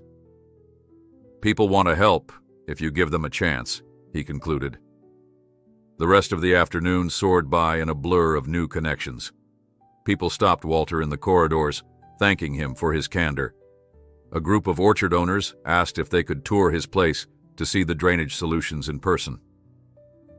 Another farmer from a neighboring county wanted to start a formal group for emergency farming assistance, maybe even solicit small grants. The energy in the room felt electric, a shared optimism that overcame the gloom of flood stories still fresh in everyone's mind. At the end of the event, Molly and Kevin invited Walter to a small diner for coffee. They crammed into a booth in the corner, crowding around with leftover brochures and half-eaten cookies. "We need a name for this volunteer movement," Kevin mused, stirring cream into his cup. "Something that captures how we just show up for each other." Molly suggested, "Neighbors in Action," but Kevin wrinkled his nose. "Too generic," he said. Walter, drained from the day's excitement, simply listened, letting their banter wash over him. Then he offered softly, "Why not keep it simple, something like Harvest of Hands? We're all extra hands on the ground, helping each other harvest a future." They both paused, considering. Molly's eyes lit up. "Harvest of Hands," she repeated. "That sounds hopeful and real. I like it." Kevin slapped the table. "It's decided, then. That's what we'll call it." Grinning, the three of them clinked their mugs together as though sealing a pact. Outside the diner, the sun had dipped low on the horizon, painting the sky in gold and pink. They parted ways, each returning to their farm or ranch with more than just pamphlets. They carried the conviction that a real network could form. Walter's drive home felt shorter than usual, his mind drifting to possibilities. Maybe they could formalize a group of volunteers, keep a shared database of who needed help, and check on each other after storms. Perhaps small local businesses would donate tools or sponsor supplies. The entire concept made his heart beat faster. He recalled the plaque Kevin sent him. "From the roots up, we grow stronger together." That line, combined with the new name, gave him a sense that they were on the brink of something bigger. Pulling up to his farm, Walter saw the orchard illuminated by moonlight. In the hush of night, the leaves swayed with a soft rustle. He cut the truck's engine, stepped out, and let the nighttime chorus of crickets and frogs envelop him. The orchard sign glinted faintly. "We stand together." He closed his eyes, breathing in the scent of damp soil. In that moment, he felt certain that the seeds planted by the volunteers had blossomed into more than new crops. They had grown a sense of solidarity that could span the region. Before turning in, he walked a slow loop along the newly fortified fences. Each post reminded him of the hands that pounded it into place, the hearts that willed his farm to thrive again. He felt a calm certainty that come the next flood, or any crisis, a phone call or radio announcement would bring help, and he would do the same for anyone else who faced devastation. Settling into bed, he let the day's events replay in his mind. The orchard was living proof that disaster could give way to renewal. As he drifted off to sleep, Walter reflected on how adversity had reshaped not only his land, but his sense of purpose. He hoped the workshop's energy would last, that harvest of hands would become more than a phrase scribbled on diner napkins. He pictured the orchard in a few years, branches heavy with fruit, neighbors arriving to celebrate the harvest. The notion glowed in his thoughts. He'd always known that farmland required love and work, but now he realized it also required fellowship. In that fellowship, entire worlds of resilience opened up, and though floods might come again, he no longer feared facing them alone. Over the next month, Harvest of Hands quietly transformed from a loose promise into a practical network of neighbors ready to help. Walter found himself fielding calls from farmers he had never met, all hoping to learn how his orchard's drainage or orchard layout might be replicated. Meanwhile, Molly busied herself updating an online list of volunteers and equipment, who owned heavy-duty tractors, who could supply feed or seeds, and who had building materials to spare. Kevin set up a simple website with a contact form, ensuring that requests for assistance reached the entire group quickly. They soon realized that what started as an emergency measure now had potential to address everyday struggles. Fences needed mending, roads needed gravel, and barns needed new roofs, even outside of flood season. In quiet corners of the county, Harvest of Hands teams hauled building materials to neglected barns, dug new drainage ditches for waterlogged fields, and taught best practices to novices. Walter marveled at how quickly trust formed among neighbors who once barely nodded at each other in the feed store. One afternoon, he visited a ranch on the far side of the river, where 8 volunteers were already repairing storm-damaged roofing. Their combined laughter echoed across the pasture, as though they were at a family reunion. The rancher, an older woman named Agnes, insisted on cooking them a hearty meal as thanks. Standing in her warm kitchen, Walter recognized the same glow of gratitude that he'd felt on his own farm. Something powerful was blooming beyond the orchard rows. Back on his land, Walter noticed signs of steady growth each morning. Shoots of newly planted seeds now reached a few inches tall, swaying in gentle breezes. The orchard appeared healthier, with no hint of fungal infection. He maintained a strict schedule for checking drainage, raking up fallen leaves, and pruning damaged limbs. Each chore reminded him that nature needed both nurturing and vigilance. Meanwhile, phone calls poured in from other farmers who had heard about his experiences at the workshop. Some wanted technical advice, others simply craved reassurance that they weren't alone. With every conversation, Walter felt an expanding sense of community. One day, he even guided a nervous newcomer through the process of clearing her own orchard ditch, grateful to pass on the knowledge he had gained. News of Harvest of Hands rippled through local radio spots and small-town newspapers. Reporters described how everyday people joined forces, raising barns, restoring farmland, and forging a united front against future floods. Some civic leaders, impressed by the grassroots approach, talked about partnering with Harvest of Hands to streamline disaster response. Others, more skeptical, worried about liability or conflicts with existing agencies. Walter found himself fielding polite questions from a county official who wondered if the group planned to become a registered nonprofit. Unsure how to proceed, Walter turned to Molly and Kevin, who reminded him that the core strength lay in simplicity. "We're neighbors helping neighbors," Kevin said. "Formalizing might help with grants, but we don't want to lose that spirit of direct action." That very week, a sudden storm tested their resolve. Heavy rains hammered the county, and phone lines buzzed with alarm. Everyone feared another flood. Quickly, Harvest of Hands volunteers readied sandbags, checked levees, and braced orchard ditches. Molly coordinated a series of text alerts to warn people living near streams. Walter patrolled his own property, relieved to see the drainage ditch still functioning and orchard soil absorbing water efficiently. By morning, the skies cleared, revealing minimal damage across the region. The swift response had worked. As neighbors tallied repairs, many credited Harvest of Hands for preventing chaos. One elderly farmer said she'd never seen the community act so quickly. In Walter's view, it wasn't just the group's efforts. People had learned that unity held real power against the elements. Soon after, local businesses took notice. A lumberyard offered discounted timber for any Harvest of Hands project, while a seed distributor donated packets for replanting flood-stricken fields.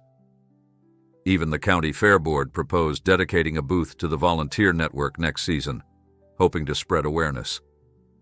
Walter stood amazed at how a single orchard rescue had become a catalyst for broader cooperation. The orchard itself thrived under watchful care, with newly pruned branches showing vigorous growth.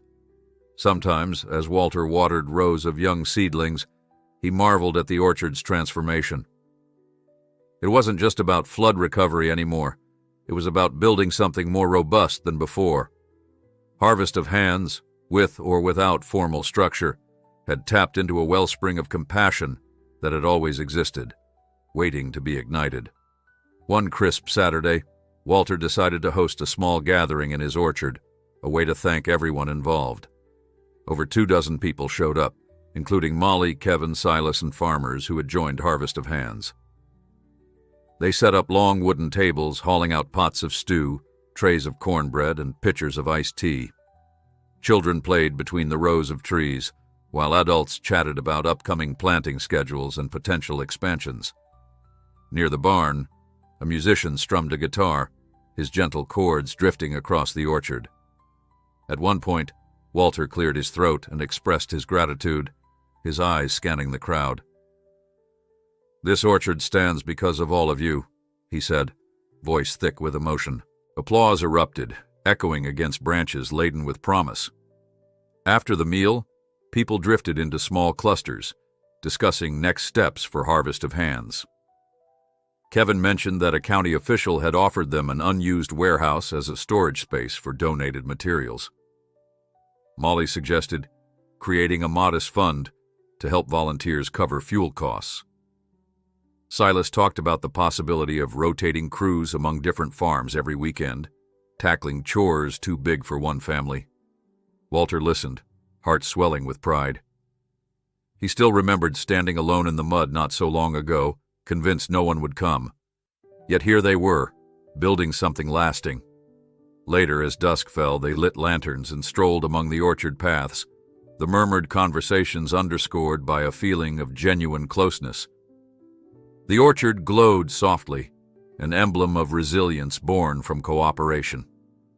In the weeks that followed, Walter found himself helping with tasks beyond his orchard.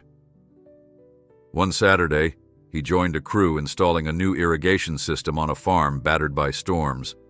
Another time, he traveled with Molly to deliver feed to a family whose barn roof had collapsed, ensuring their animals stayed healthy. Each project carried echoes of his own rescue. He recalled the exhaustion, the worry, and finally the relief when help arrived. Now, stepping onto other farms, he witnessed the same mixture of desperation and hope in the owner's eyes. It fueled him to lift that next wooden beam, drive the next nail, and reassure them with a simple phrase, "We're in this together." The phrase no longer felt like mere words. It was a living truth. With Harvest of Hands gaining traction, Walter realized that a new season approached, both on the calendar and in his life.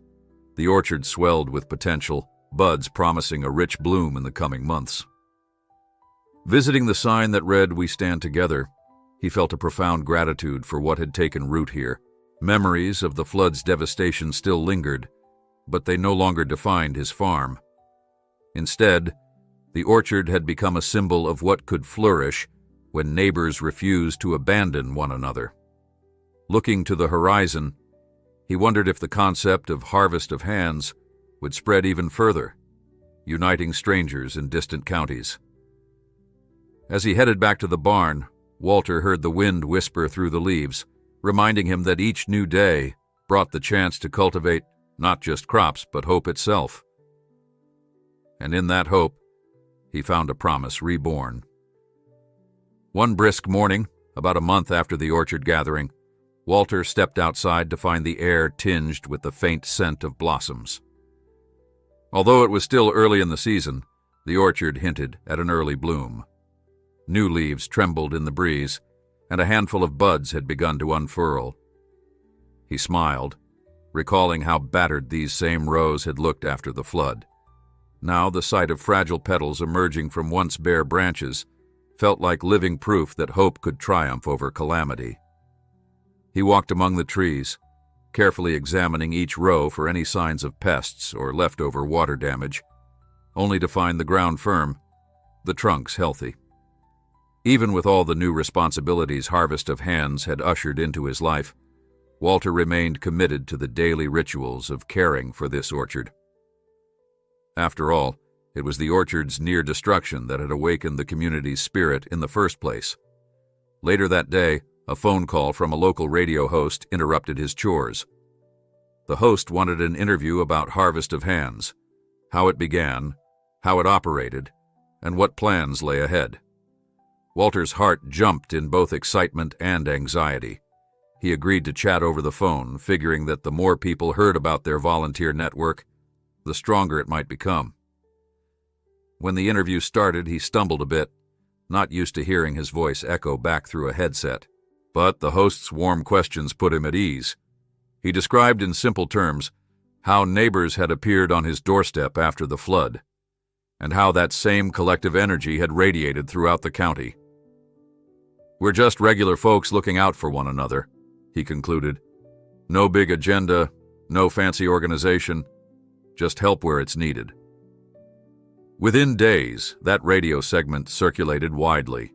People from neighboring counties began calling, curious how they might replicate such a grassroots system.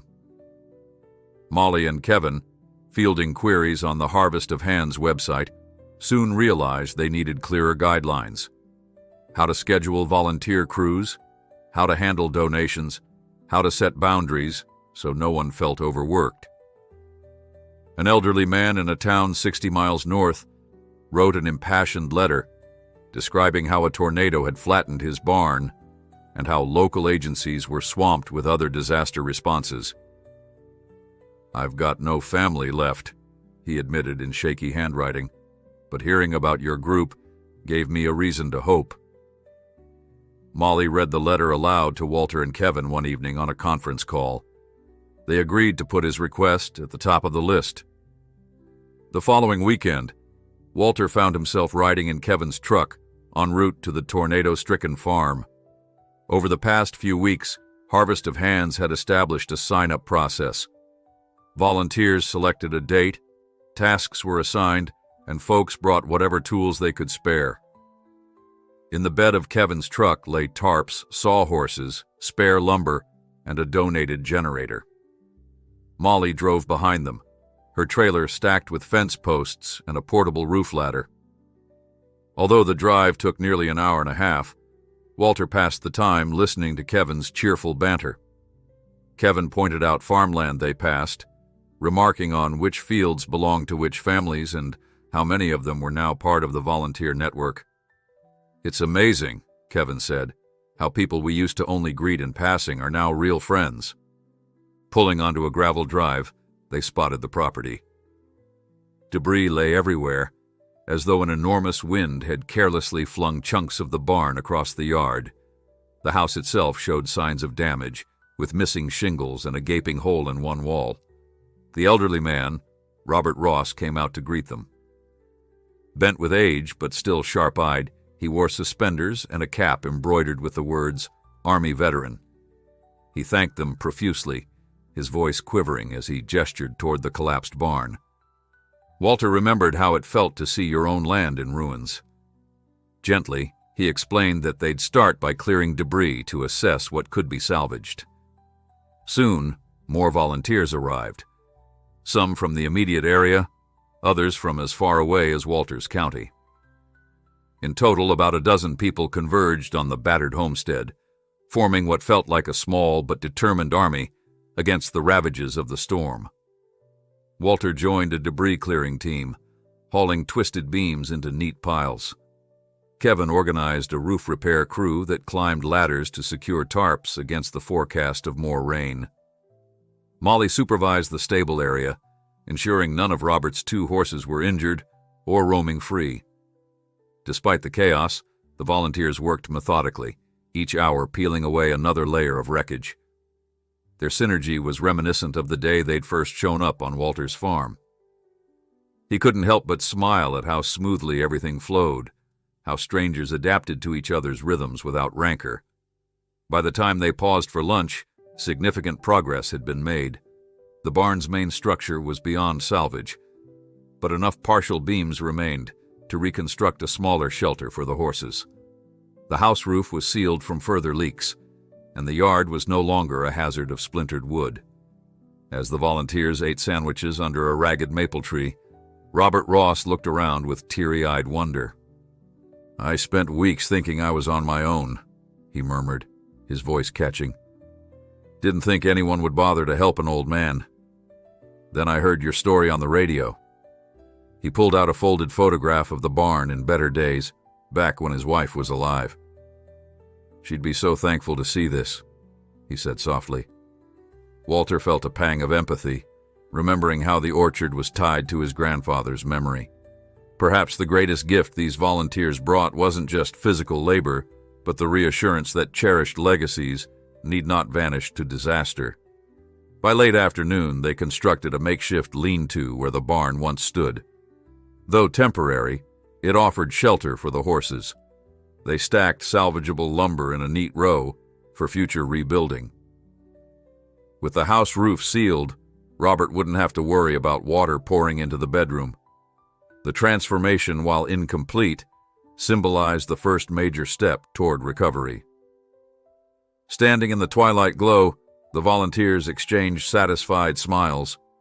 Molly suggested they might return in a week or 2 with better materials for a permanent barn. Robert's relief was palpable as he insisted on paying them for their time. Molly politely declined, explaining, "We do this for each other because it's the right thing to do. If you want to pay it forward, help someone else down the line." On the way home, Walter sat in the passenger seat of Kevin's truck, gazing out at the fields rolling by in the fading light. Despite the day's exhausting labor, he felt an unshakable peace settle over him. Yes, the orchard needed weeding, and more orchard chores waited. Yes, the next flood or tornado could strike unpredictably, but Harvest of Hands had proven it could stretch far beyond one county line, bridging gaps between neighbors who barely knew each other. The memory of Robert's trembling gratitude lingered in Walter's mind. Once again, he recognized the same story repeating. Crisis struck, but it was compassion that mended the broken pieces.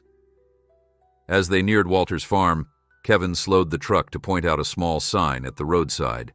Someone had posted it near the turnoff. Harvest of Hands, neighbors helping neighbors. The words were painted in bright, uneven letters, obviously homemade. Walter felt his chest tighten with emotion. "I had no idea someone put that up," he said quietly, an edge of awe in his voice. Kevin smiled. "Well, now folks passing through will know they're not alone. That sign says enough." Arriving at the orchard well after dark, Walter stumbled out, stiff from hours of hauling debris. The silhouette of his trees in the moonlight soothed him, as if welcoming him back. He approached the orchard's entrance, recalling the day he had nearly lost everything.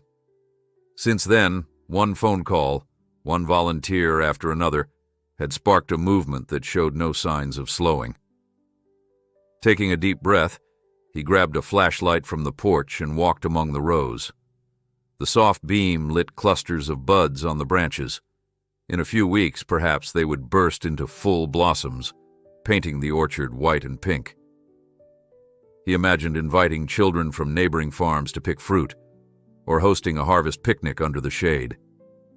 Yet even in that pleasant fantasy, he sensed a deeper meaning. The orchard had always been symbolic of renewal, but now it was also the seed that sprouted a county-wide spirit of cooperation. Before turning in for the night, Walter checked the volunteer message board on his phone. People were already posting about Robert's farm. Photos of the wreckage cleared, calls for donations of lumber or roofing materials. One user commented, I thought good deeds like this only happened in old stories. Proud to see it's real." Another wrote, "My farm was next. Harvest of Hands just repaired my fence. I can't say thank you enough." The growing wave of testimonials made Walter smile. He typed a quick update about Robert's horses being safe and how they'd plan a second trip to finish the barn. Then, pocketing his phone, he let the orchard's gentle hush fill him with a sense of gratitude. He locked up the barn and turned out the lights, letting darkness wrap the farm once more. Soft starlight gleamed off the irrigation ditch. The orchard sign reading, "We Stand Together," barely showed in the gloom. But Walter knew it was there, bold in spirit if not in visibility. On nights like this, he thought about the unstoppable nature of neighbors uniting, how a single spark of kindness could ignite a far-reaching fire of empathy. With that realization came a quiet resolve. Come storms, floods, or droughts, they would stand as one. And the orchard, once devastated, would forever be a testament to how new life arises from lost ground. In the weeks following the rescue of Robert Ross's tornado-ravaged farm, the Harvest of Hands network continued to expand. Walter found himself spending evenings not just in the orchard, but also on the phone with newcomers who'd heard about the volunteer group on the radio. He was both thrilled and overwhelmed by the surge in interest. More people meant more resources, but also more organizational challenges. How to decide which farm needed help first, how to coordinate schedules, and how to maintain the purely voluntary spirit that defined their efforts. Molly and Kevin tackled these logistical puzzles with patience, drawing on past projects to form guidelines. Everyone agreed that Harvest of Hands should remain as grassroots as possible, neighbors helping neighbors without drowning in paperwork. While the group handled that growing activity, Walter devoted early mornings to the orchard. The trees were near full bloom now, bright petals and delicate buds that shimmered in the dawn light. He moved row by row, checking for signs of insects, ensuring the drainage remained unobstructed, and marveling at how robust the branches looked. Every soft flutter of blossoms reminded him of the day he believed this orchard was lost. Now, spring had arrived with dazzling force, painting his once shattered land in gentle pastels. He thought about how floods or storms could strike again, yet each flower testified to rebirth, to the orchard's refusal to stay defeated. That same sense of revival pulsed through the entire county, as if the orchard's spirit of resilience had spread beyond Walter's property lines. One cool afternoon, he welcomed a delegation from a nearby agricultural college. They stepped out of a white van, carrying notepads and clipboards, eager to see firsthand how Harvest of Hands functioned. Their professor, an energetic woman with silver-streaked hair, asked Walter how an informal volunteer network could accomplish so much. Walter explained in his plain manner that it was all about trust. Once a critical mass of neighbors recognized they could rely on each other, the rest fell into place.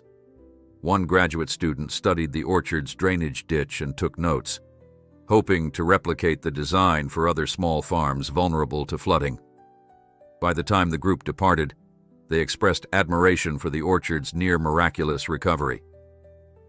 "We might write a paper on this," the professor said with a grin, promising to stay in touch. That evening, Walter called Molly to share the day's events. She chuckled at the idea of an academic paper on their grassroots group. "It's funny," she mused. "We just picked up hammers and shovels when you needed it most. Now folks want to analyze us. But hey, if it helps more communities, that's a good thing." They talked about the orchard's spectacular bloom, and Molly teased that Walter should hold an open house so everyone could see the trees in their current glory. He hesitated at first. The orchard felt personal, a family legacy shaped by both tragedy and hope. But Molly's enthusiasm was contagious. "All right," he agreed. "Let's invite folks to stroll among the blossoms. Call it a day of celebration or something." Word spread fast. Within a week, volunteers, neighbors, and even county officials were talking about an Orchard Bloom Day, to be held on Walter's property that coming Sunday. People suggested bringing homemade food, setting up tables under the trees, maybe even having some live music, if they could find volunteers with a guitar. The idea snowballed, capturing the imagination of a region eager for a cheerful event after months of hardship.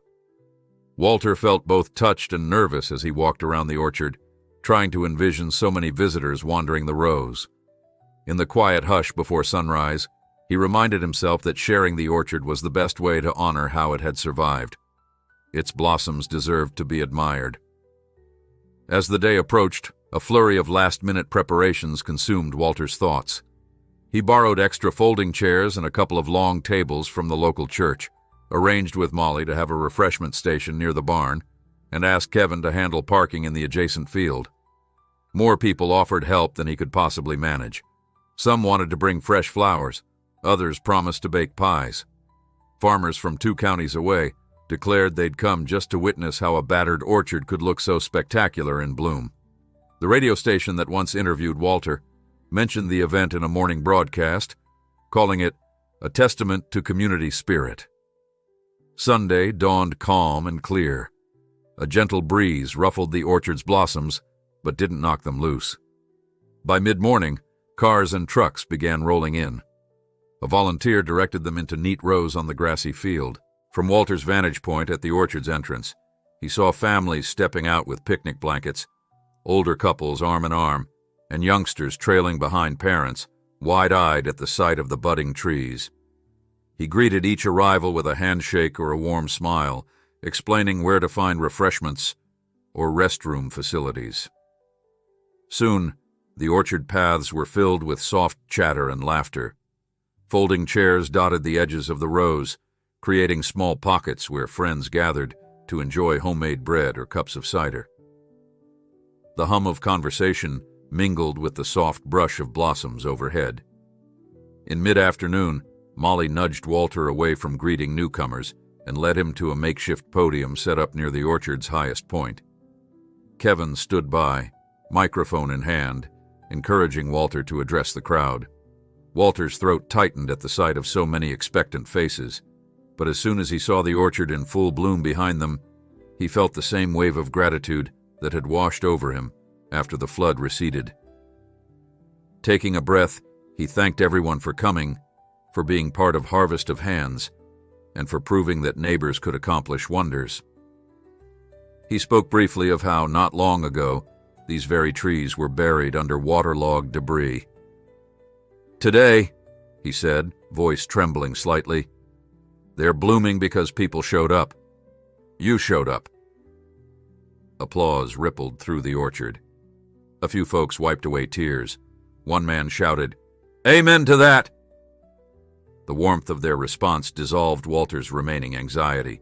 He introduced Molly and Kevin, acknowledging their leadership and tireless coordination behind the scenes. Then, turning serious, he invited everyone to remember that although this orchard now thrived, countless other farms still needed help. "We can't stop," he said. "Let's keep going, keep building on what we have here. The orchard is proof that anything broken can grow again if we don't give up." With that, the crowd dispersed back into the rows, some snapping photos of the blossoms, others settling at the tables to sample jam and cornbread. Walter felt a hand on his shoulder and turned to see Silas, beaming from ear to ear. "Never seen something like this," Silas said, gesturing at the orchard teeming with life and visitors. "Folks from all over have come to celebrate your farm's rebirth. I'm betting this day will be talked about for years." Walter simply nodded, a lump in his throat making it hard to speak. He thought of his grandfather, how the old man had always believed in the power of farmland to bring people together. If only Grandpa could see this orchard now. As evening approached, a soft golden light fell across the orchard, and the visitors began to depart with lingering smiles. Families packed up their blankets, couples strolled hand in hand, and farmers promised to return next season to see how the trees fared. Molly and Kevin helped collect trash, fold chairs, and store leftover food. They teased Walter about the success of Bloom Day, suggesting it might become an annual tradition. He shrugged modestly but felt a spark of excitement at the idea. Perhaps each year, after the risk of floods passed and the orchard began to flower, the county could gather to renew hope. He liked the symbolism of it, a cyclical reminder that adversity never had the final say. Once the last vehicle pulled out of the makeshift parking lot, Walter walked through the orchard's rows, accompanied by Molly and Kevin. The ground was littered with scattered petals and the odd paper cup, but overall the place remained serene. Kevin joked that they'd have a small cleanup crew come by in the morning. Molly spoke of a message from a farmer 3 counties away who wanted Harvest of Hands to help rebuild a storm-damaged greenhouse. They agreed. It was the next project on the list. Walter listened with contentment, the orchard's blossoms still luminous under the waning sun. The day had far exceeded his expectations, turning a private place of recovery into a shared celebration of resilience. He recalled the flood's muddy devastation, the lonely nights, and the unlikely arrival of volunteers at his gate. That memory felt distant, replaced by an orchard brimming with color and the echo of laughter. At twilight, they emerged from the orchard to find that someone had placed small lanterns around the orchard sign reading, "We Stand Together." The glow cast dancing shadows on the sign's lettering. Molly paused, letting the hush of evening envelop them. Kevin followed suit, both gazing at Walter with knowing smiles. "You realize this is just the beginning," Kevin said softly. Walter nodded, heart brimming with a mix of pride and humility.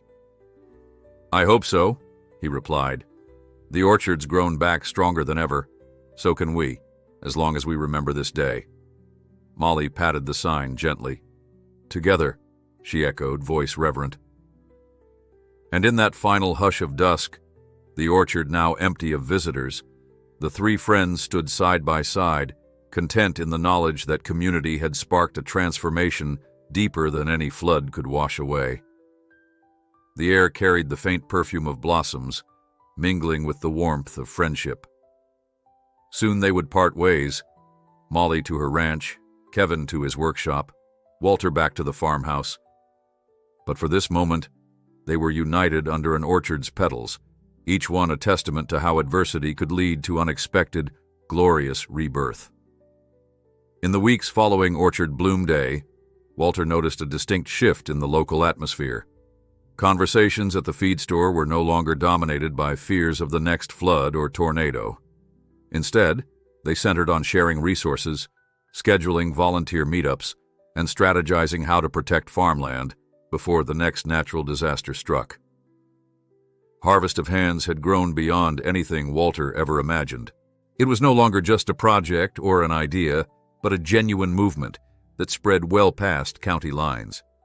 Farmers, ranchers, orchard owners, and urban gardeners all wanted to be part of this cooperative spirit, eager to ensure that when one neighbor struggled, everyone responded. Walter's orchard, awash in dazzling white blossoms, had become a local symbol of resilience. People wrote letters about how walking through those rows gave them hope. Others took photographs to capture the orchard's delicate blooms against a background of green hills. School groups came on field trips, their teachers pointing out how the orchard's drainage system worked. Journalists occasionally dropped by, snapping pictures and asking Walter to recount the story of how volunteers first rolled up in their tractors. Each time, Walter would humbly repeat that it wasn't about him. It was about what a community could accomplish when it stood united.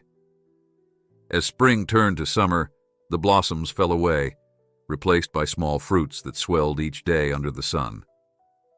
Walter took to rising even earlier, carefully inspecting each row for signs of pests or fungus.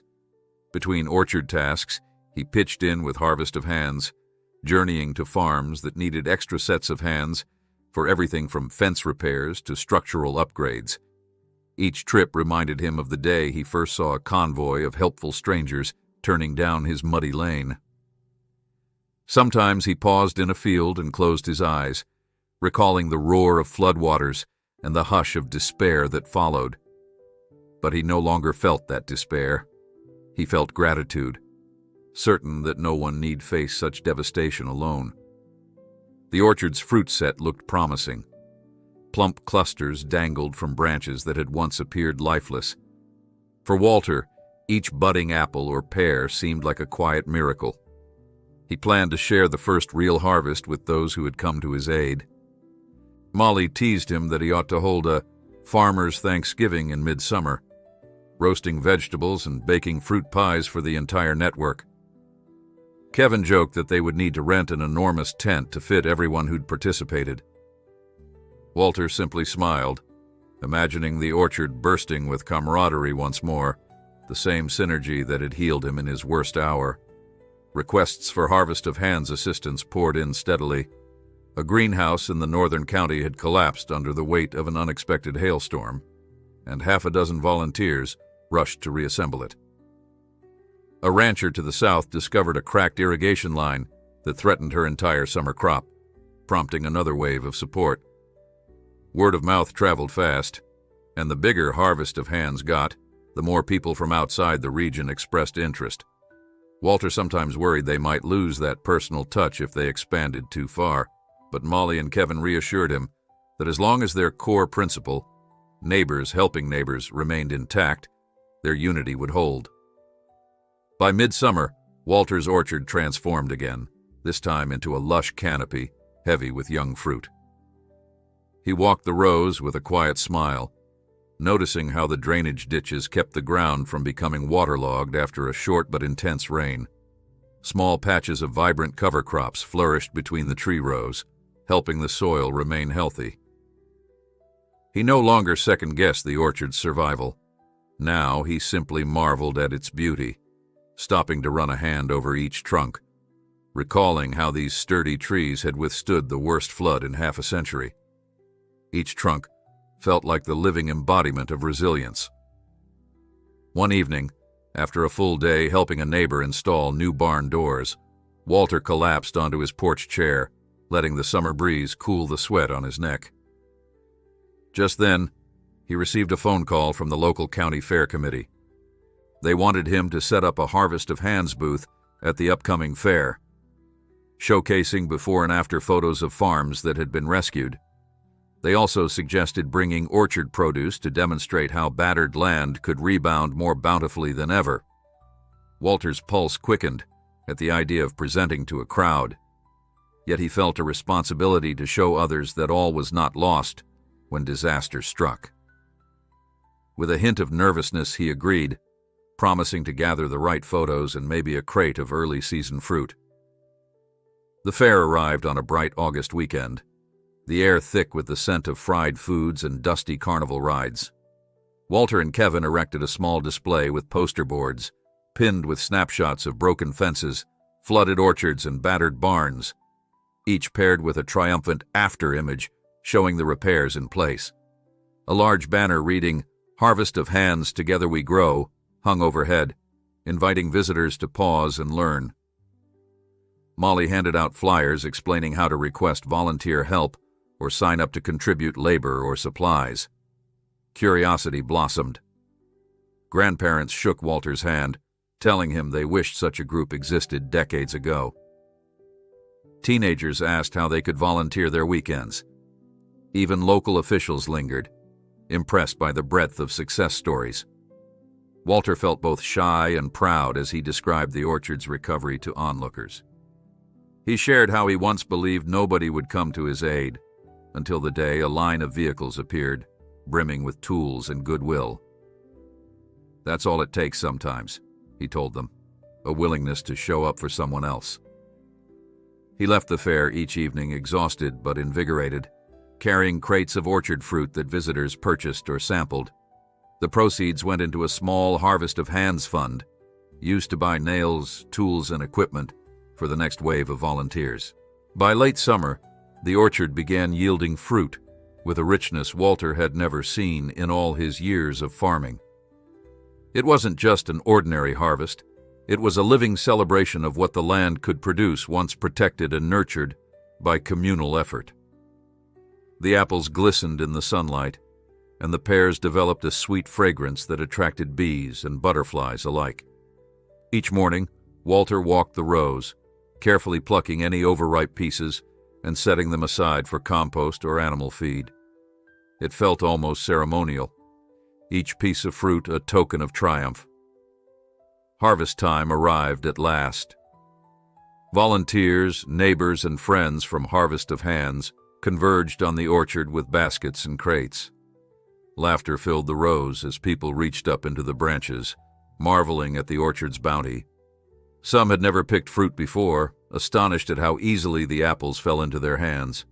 Parents brought children to teach them about agriculture, explaining how the orchard nearly drowned, but was saved by collective hard work. Walter, wearing a wide-brimmed hat, floated among them, offering tips and stories. The memory of floodwaters now felt distant, replaced by the rustle of leaves and the gentle thump of fruit landing in crates. At midday, everyone took a break under a makeshift canopy. Kevin grilled vegetables, Molly arranged bowls of fruit salad, and Silas passed around fresh lemonade. With appetites sated, the conversation turned reflective. Farmers from all over the county traded stories of how Harvest of Hands had intervened in times of crisis. Robert Ross, from the tornado-stricken farm, described how his new barn would be dedicated to the memory of his late wife, thanks to the kindness of people who never asked for payment. One by one, they expressed gratitude and reaffirmed their commitment to remain vigilant, ensuring that if anyone else faced a storm, the orchard's lesson would hold. No one should struggle alone.